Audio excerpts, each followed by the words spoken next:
Sometimes, people are remembered more for what wasn't than for what was. It's the central element in Roy Jones Jr.'s identity. At the 1988 Olympic Games in Seoul, Jones's phenomenal talent burst across America's television screens as he overwhelmed his Korean finals opponent. Jones was the second coming of Ray Leonard, but then came the decision. In the blue corner, Park Si-han has stolen the bout. Though corrupt judges robbed him of his gold medal, Jones was the governing federation's choice as most outstanding boxer of the Olympics. I was like, well, if I'm the best boxer here, how come I'm not wearing a gold medal? And, you know, it didn't really give me any consolation, though, because I was crushed for 2 days about that medal. Then I thought about it, you know, and I said, well, I think God blessed me with something more valuable than a gold medal. Because right now, today, people still remember me from the Olympics, more so than they do the guys who won gold medals. But the trauma of losing seemed to knock Jones off course for years. He thought about quitting for several months, then turned pro, choosing his father, himself a former boxer, as his manager. Roy Jones Sr. was intensely suspicious of the boxing establishment, and after 2 quick fights on national television, he forced his son into a holding pattern of obscurity for nearly 4 years. Jones Jr. was matched against a parade of inept opponents in and around his hometown of Pensacola, Florida. While several of his Olympic teammates were winning world titles, critics and fans were writing off Roy Jones Jr.'s apparently lost career. I could see where they were saying that I wasn't moving fast enough. I could understand that. But my father just didn't think that I was ready to move like that yet. Roy Jr. was a little more anxious to get his career moving than Roy Sr. Roy Sr. said he could train his son for 10 years for a fight, and he'd want to train him 10 years in a day. Father-son teams have bad karma. Joe Frazier pushed Marvis too fast. Howard Davis Jr. never won a title under his dad. Robert Ches Sr. committed suicide. And by early last year, Roy Jones Jr. was becoming increasingly miserable under his father. My will to get up every morning and go jogging and to train hard every day was just starting to depreciate because I didn't see any title shot coming anytime soon. Someone of Roy Jones Jr.'s talent should have been in the ring with somebody that could really teach him something, but when you knock a guy out in 46 seconds, how much do you learn? So he basically said, I love my father, but I don't want him as a trainer or a manager. Basically, they haven't talked for at least a year, which is very sad. It's not a good relationship, but with time, it'll probably get better. I think he's starting to realize why I had to do what I had to do. Liberated from his father, Roy Jr. took charge. Since bringing the widely respected Alton Murkerson on board as his trainer, Jones has won a slice of the middleweight title. And under the business guidance of 2 local attorneys, he has signed a multi-million-dollar television deal. There's a 4-person round table in the sense that every time there's a big decision to be made, they say the bottom line decision is Roy's, but they all 4 of them discuss it. Blessed with a marketable hot dog style and sensational boxing skills, Jones finally seems on the verge of his superstar destiny. Ironically, his father's decision to hold him back for so long seems to have achieved its purpose. Roy Jr. has had the time to mature and put the precarious life of a celebrity into perspective. Though he's a huge hero in Pensacola, Jones has remained accessible and down to earth. He lives modestly on a small farm and has no plans, for the moment, to leave his hometown. I feel very good about Pensacola. You can hunt, you can fish. I can sit here and entertain myself in my own backyard all day. Never would have to leave the house. But first, it appears Roy Jones is going to be entertaining a lot of other people for a long time to come. Decisions to all 4, among them Nigel Benn, Chris Eubank, Lindell Holmes. None of those men, however, all of whom have punching power, none of them were able to knock Malinga out. And now here comes perhaps the most powerful puncher to come along in years in these weight classes. IBF World Middleweight Champion Roy Jones Jr. Last fight, as we told you, May 22 against Bernard Hopkins, Washington, D.C. Undercard of Bo Ferguson. Won a 12-round decision against Hopkins. And although it was a unanimous decision and a fairly easy one, it raised as many questions as it answered. But not for his followers from Pensacola. About 700 of them have followed him 3 or 4 hours up the road to Bay St. Louis.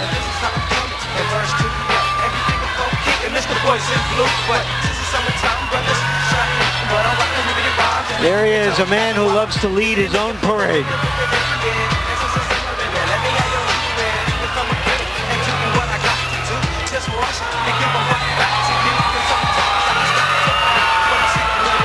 This is the 4th appearance for Jones on HBO. In each of his 3 preceding appearances, he was relatively sullen and taciturn in pre-fight meetings and in the days leading up to the bout. Here he has been ebullient, almost to the point of being giddy. And he said that he would put on a show tonight.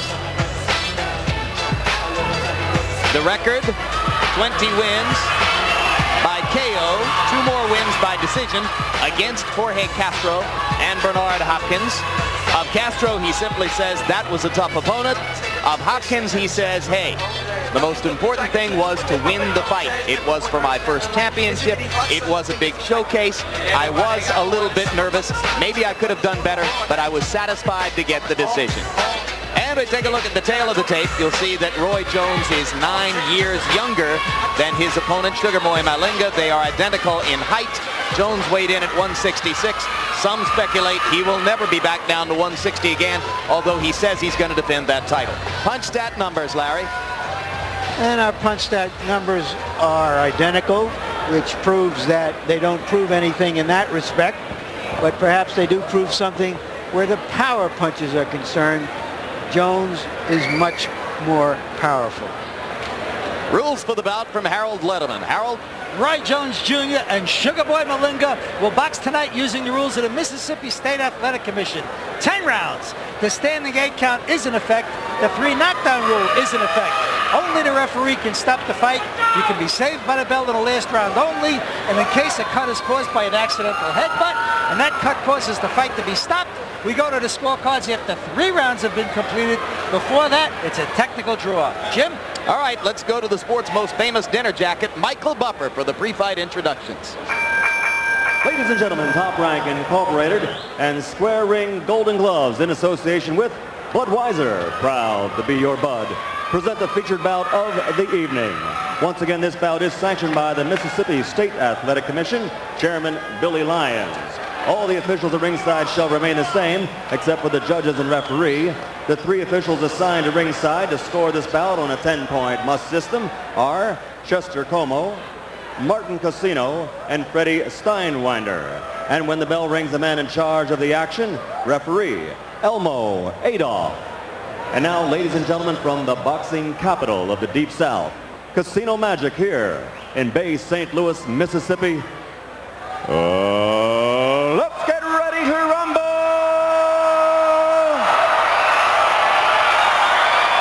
10 rounds of boxing in the super middleweight division.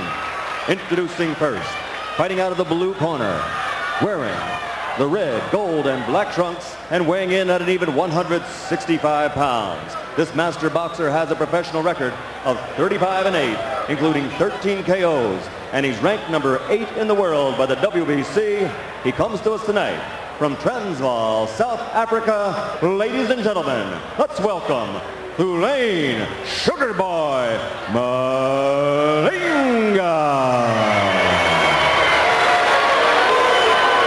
And his opponent across the ring, fighting out of the red corner, wearing the gold trunks and weighing in at 166 pounds. This 1988 Olympic silver medalist is now undefeated with a professional record of 22-0, 20 by KOs. He currently holds the IBF middleweight title.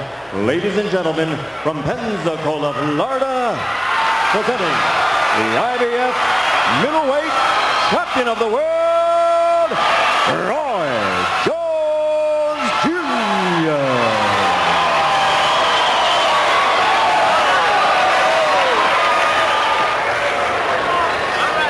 Sugar Boy. All right. All right, Roy, Sugar Boy, I've given both of you instructions in your dressing rooms. I expect you to obey the rules. I expect you to listen to my commands at all times.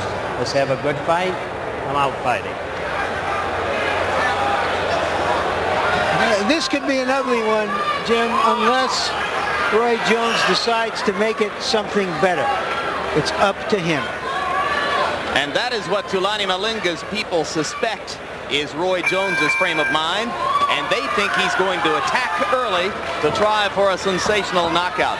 Any knockout against Malinga is sensational. Remember, Sugar Boy has seen his last 10 fights go the distance, 21 of the last 24, a lot of them against heavy punchers like Nigel Benn and Chris Eubanks.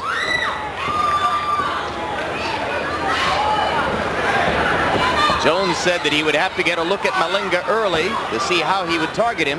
But then at another point in our discussion, he promised early in the bout to throw 9 straight left hooks to the body at some point.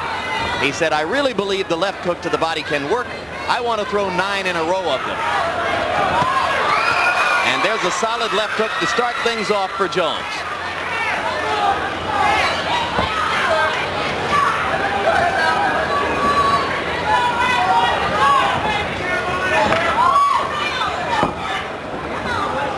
Malinga counts among his weapons, to the degree that they are weapons, an extended left jab. Sometimes he paws with it, sometimes he snaps it, but it's really the length of the jab and its importance as a defensive weapon that means more to him. He'll bring the right hand over the top, but cautiously.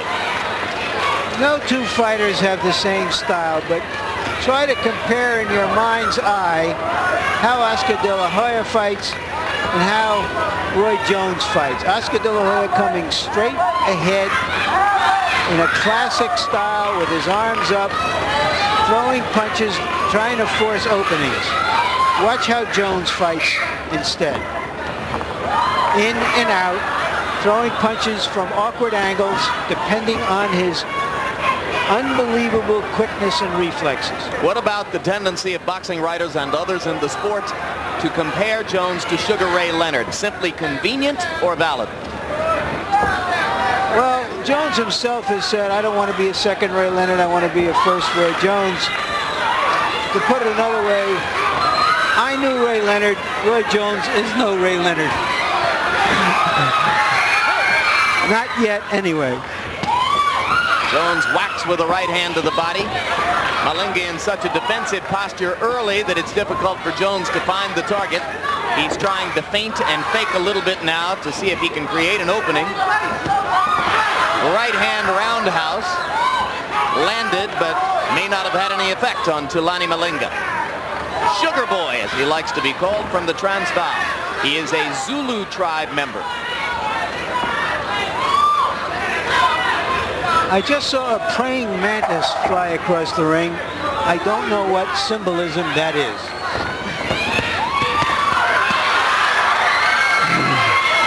Malinga shaking his head as if to say, why throw punches against my bunched up guard like that? First 3 minutes, relatively uneventful. Okay, they ain't got him coming at you, guys. My fault. In the back. Damn. I'm sorry. Okay. They got him with a tight. I got it. Got him with a tight defense. Just keep pecking him with your jab till he open up. They ain't gonna have him coming to you like they do everybody else. Just go ahead and keep pecking. That's good. I'm sorry. You okay? Sorry. Recording nice to the body now. Keep that. Keep your hands up at all times.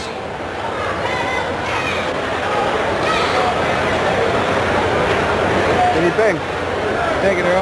Right. Keep your hand chin in, huh? Chin in. Come to the right.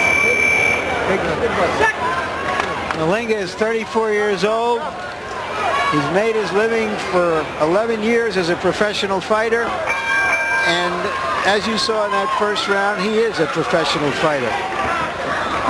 Or maybe a professional defender. He threw 12 punches in round 1, Larry, and landed 1 of them, according to punch count numbers. But he did create a quandary for Jones as Jones tried to find a way to attack. You think that Malinga in American is Malingerer? Is that what you're trying to say? That is the suggestion, indeed. A little bit more active now though, as round 2 begins. You heard trainer-manager Nick Durant whispering to Malinga, offering an effective attack plan.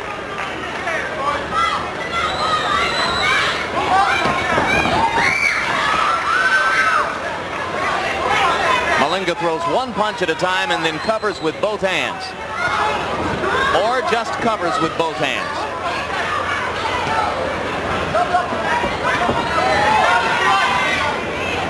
Jones using the jab more to keep himself busy than for any other constructive reason.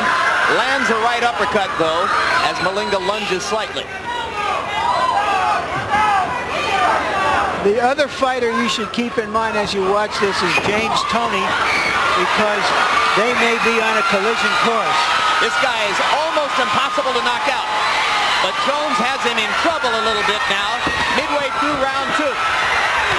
Malinga punching now to try to get himself out of trouble. Roy landed an explosive left hand in there.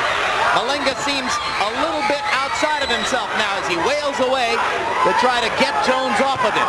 Roy looking for an opening to throw the right.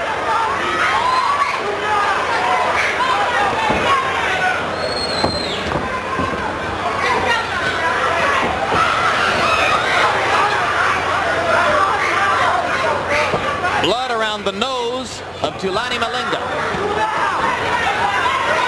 And through the peekaboo defense, Jones landed another left hook. Now Jones switches to a southpaw stance and lands lead left hands.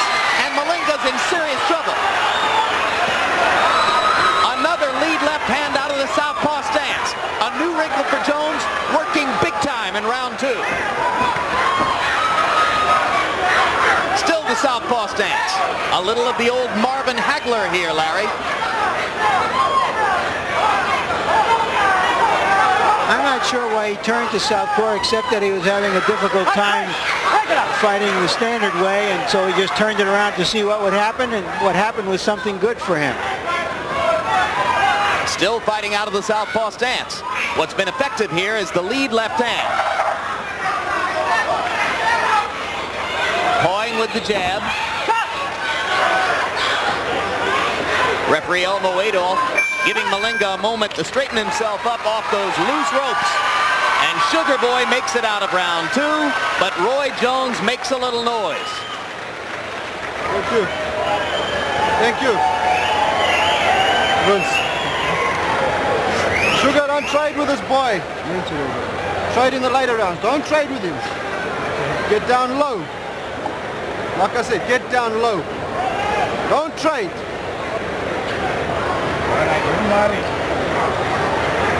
All right, we're going to watch this combination in real time to get an idea of just what people talk about when they talk about Roy Jones' incredible quickness.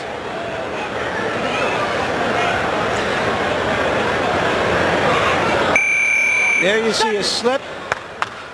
Jones takes advantage of it coming from the left-hand side and hurts him just a little bit.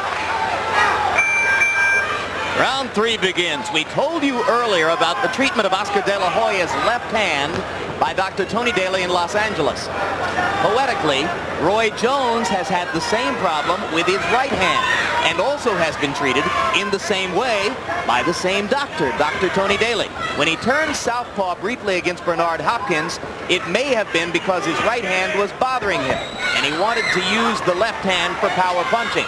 When he did so here, we think it was probably more for a tactical reason than to protect the right hand. He says the hand isn't bothering him that much now.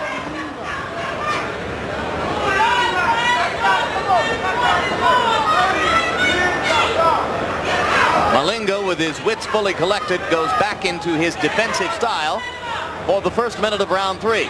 Jones, back in a conventional stance, begins to paw tentatively with the jab again.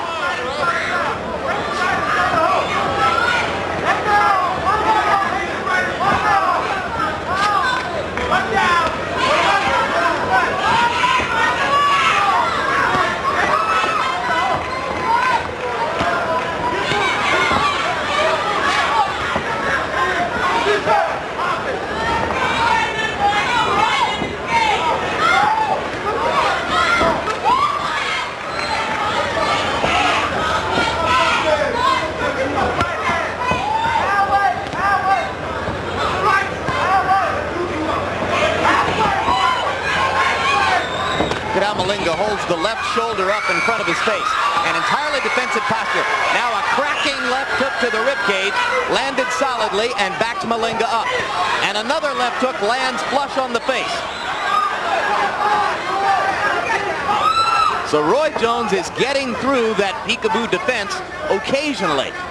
Can he do it with 2 or 3 punches in a row? That may be the big question of the evening. Solid combo to the body by Jones. Glancing blow with the left hook. Didn't quite crack it. Misses with the right.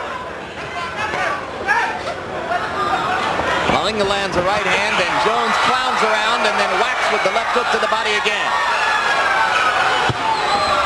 Right hand lead was blocked. Short right landed inside for Jones as Malinga lunged forward.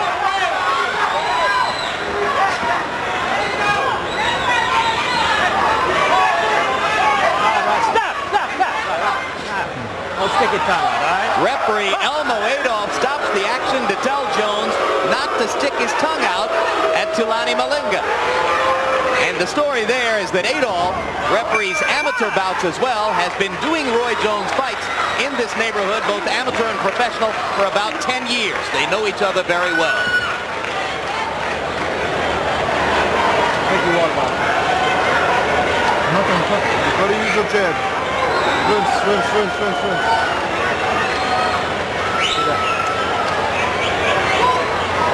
Drink that. Sugar, I want you to drink.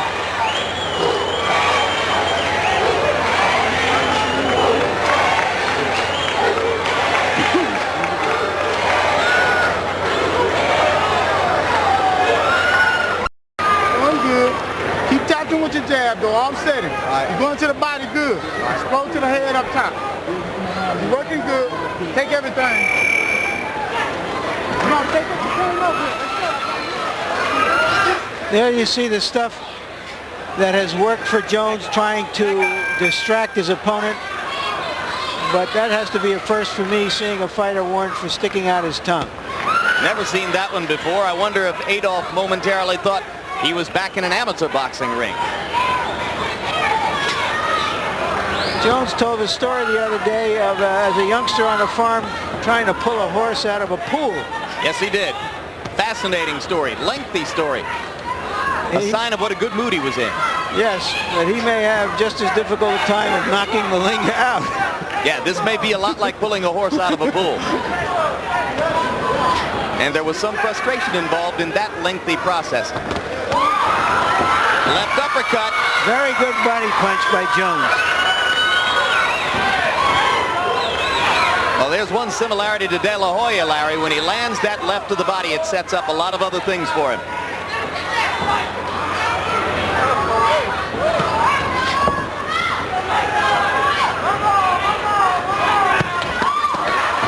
Two more lefts to the body.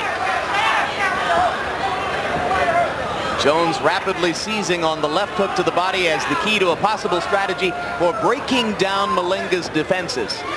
He promised us before this fight that at one point he would land 9 straight hooks to the body. So far he's had a hard enough time just dealing with Malinga. Hasn't been able to call his shots yet. Roundhouse rights and lefts. More quick left to the body inside. Malinga scuffling here and there, putting up just enough of an offense to try to keep Jones off him.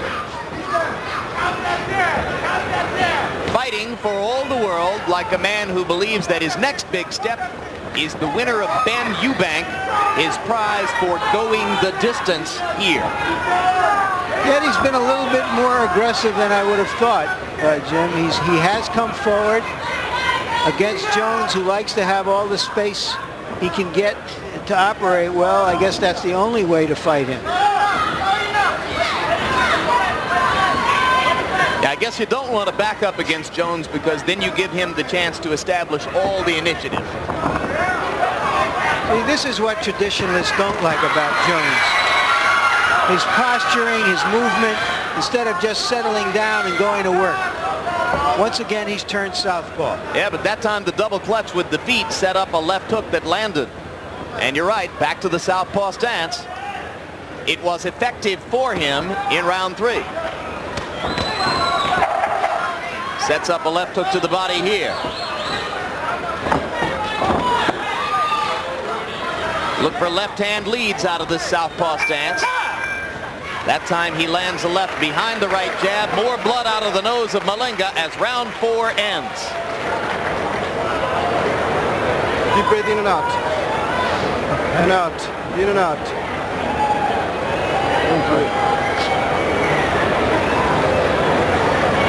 Give me some of the water there. Other water. Another one. Right here. I got it. I got it. Drink it.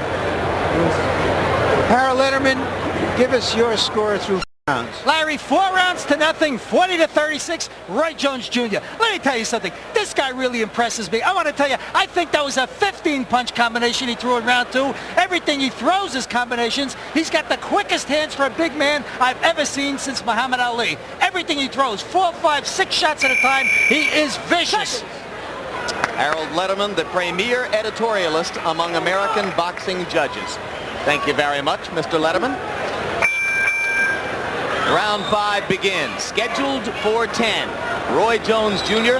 hoping to give a lot of home fans from Pensacola who've made the drive up the Gulf Shore to Bay St. Louis, Mississippi, a showcase knockout against an opponent as tough to knock out as anybody in the middleweight or super middleweight classes.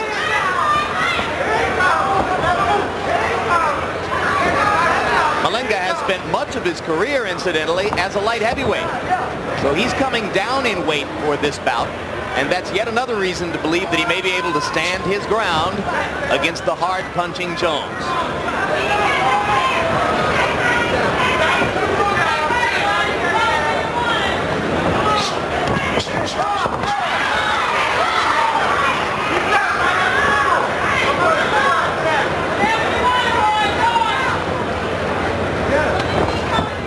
When Jones goes to his conventional stance, the action slows down. Things tend to heat up on both sides when Roy switches to southpaw. Now he throws Malinga to the canvas. It's a slip, not a knockdown. Referee Elmo Adolph wipes the gloves and they go back at it.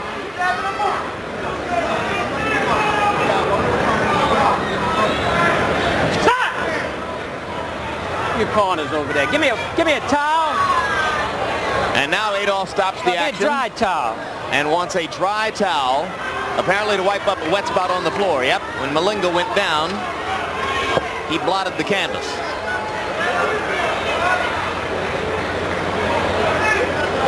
There is nothing you can do here in this area of Mississippi without sweating. The only surprise is that they haven't had to do this more often. All right. This is a jam-packed tent. They are standing on the rims.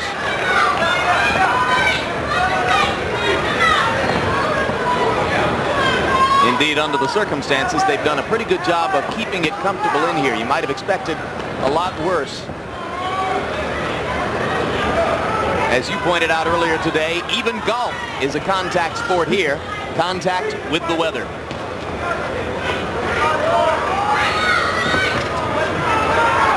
Now tell me, what was that? Showboating.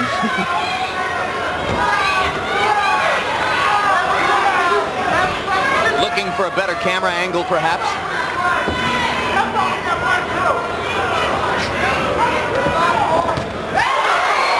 That right hand brought them out of their seats. And now Jones slips on the wet spot as he tries to gain traction to follow up. So a brief moment of relief there for Malinga as Roy Jones was unable to throw anything behind the heavy right hand as he slipped and slid all over the wet spot in the ring.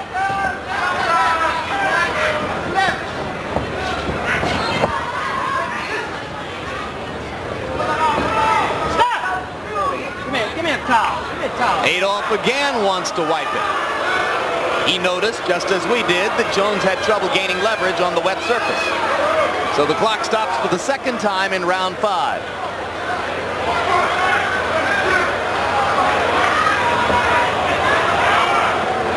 Harold Letterman John, what's the precedent for this and what else can be done?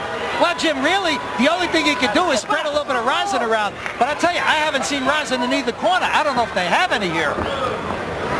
Let's go back for a moment to the round in which the referee warned Jones for sticking his tongue out. You ever seen anything like that? Well, all he wanted to do was stop him from showboating. And, you know, he's keeping good control of the fight, the referee. So I think he was perfectly within his rights to do that. You don't need a guy showboating. Round 5 comes to a close now. The bell. If, in fact, the bell rings. We didn't hear it. Fighters didn't hear it, but Elmo said he heard it. So that's the end of round 5 between Roy Jones and Thulane Sugarboy Malinga. Larry Merchant mentioned that it is a jam-packed tent here on the grounds of Casino Magic. They sold standing room tickets, lots of them, and the people who bought them are standing around the outer reaches of the arena. We understand there are plans to build a 9,000-seat arena. So boxing, big-time boxing, comes to Mississippi.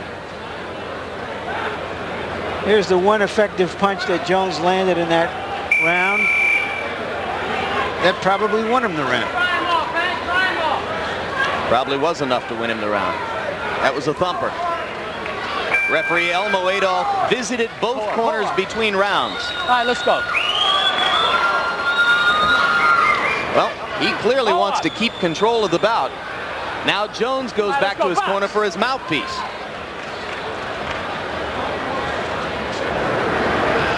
What I would like to see Jones doing here is to going straight at Malinga and breaking him down.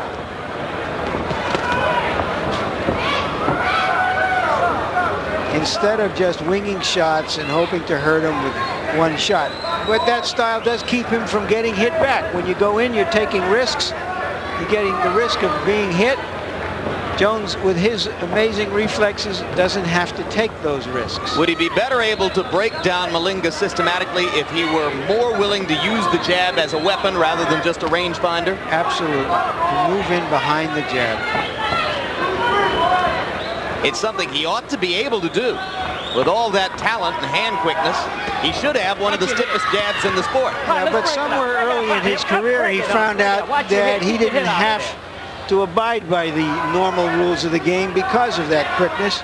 So there's no incentive for him to learn that. Well, maybe the incentive will grow as the opposition toughens. Another slip from Malinga. This time Elmo Adolph doesn't see fit to stop the action. I don't think a punch has landed thus far in round 6, and we're more than halfway through.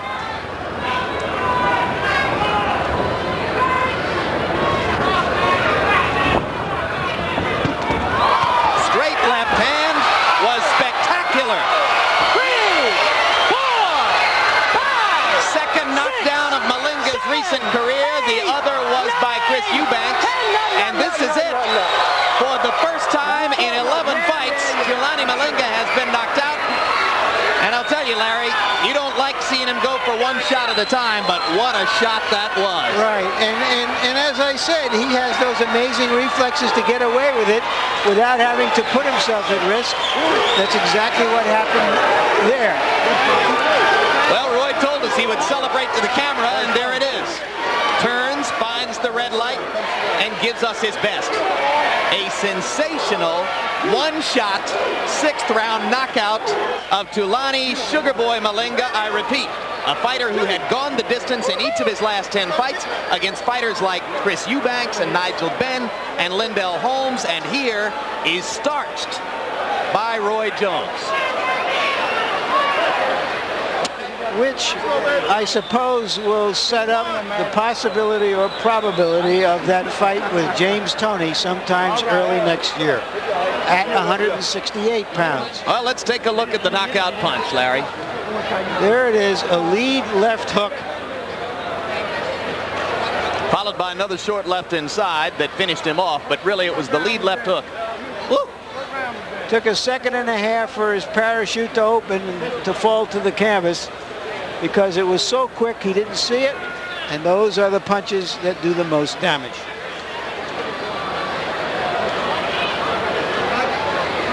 James Toney is the former IBF middleweight champion who has now moved up to 168 pounds.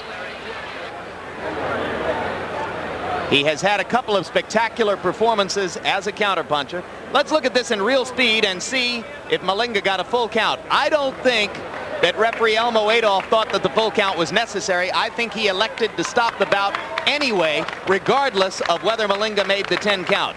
That's my judgment of that. I think that Malinga was up before 10. I think Adolph had made up his mind to stop the bout. You agree, Harold Letterman? Jim, you couldn't let him go any further. He was out. He was on his feet, but he was out. The referee was completely right. Whether he got the 10 or not made absolutely no difference whatsoever. This guy got hit by a vicious shot, and he was gone. Should the referee, in making that decision, take into account Malinga's spectacular record of having finished against tough opponents? No, sir. I would have called it a KO, stopped it before Malinga got killed.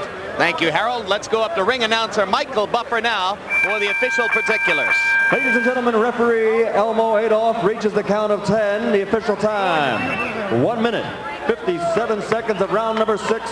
The winner by knockout victory, still undefeated, now 23-0, 21 KOs, the IBF middleweight champion of the world, Roy Jones Jr. So, in two fights that looked somewhat different from one another, we wind up with virtually the same result. De La Hoya scored his TKO at 2:10 of the 6th. And Jones gets his knockout of Malinga at 1:57 of the 6th. Total punches in the bout.